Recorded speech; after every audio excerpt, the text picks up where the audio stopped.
Hello viewers, সবাই কেমন আছেন? আশা করি সবাই ভালো আছেন। তো ফ্রেন্ডস, আমরা যখন ইউটিউব অ্যাপ ওপেন করি তখন কিন্তু ইউটিউবের হোম পেজে এই অপশনটি বা এই ইন্টারফেসটি শো করে, যেখানে লেখা থাকে try searching to get started. এই প্রবলেমটির জন্য আমরা ইউটিউব থেকে ভিডিও দেখতে পাই না, যার ফলে আমাদেরকে বড় একটা সমস্যার মধ্যে পড়তে হয়। তো কিভাবে এই প্রবলেমটি সলভ করবেন জানতে হলে ভিডিওটি সম্পূর্ণ দেখুন।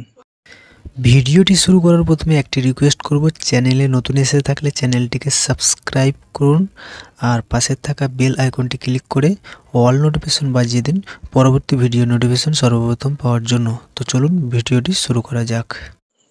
Welcome back. তো ফ্রেন্ডস, ইউটিউবের হোম পেজে এই try searching to get started এই প্রবলেমটি সলভ করতে গেলে প্রথমে ইউটিউবের সার্চ বার অপশানটিতে ক্লিক করতে হবে। দেন যে কোনো একটি চ্যানেলের নাম অথবা ভিডিও সঙের নাম টাইপ করতে হবে, তারপরে সার্চ দিতে হবে। এরপরে যে কোনো একটি ভিডিও প্লে করে দেখতে হবে, তারপরে ভিডিওটিতে একটি লাইক করতে হবে, দেন চ্যানেলটিকে সাবস্ক্রাইব করে নিতে হবে। এরপরে এই প্রবলেমটি সলভ হয়ে যাবে।